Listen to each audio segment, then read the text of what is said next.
So when I do pattern interrupts like I've been doing with this to kind of get your mind to jump all over the place, some of the patterns and interrupts that I do with my kids are a sing-along. So what was the first pattern interrupt that I did at the workshop today, or the keynote?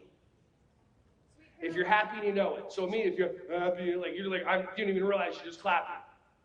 So I do pattern interrupts because listen, if you go Joey, Joey, Billy, Billy, whatever, Susie, Susie, it doesn't work.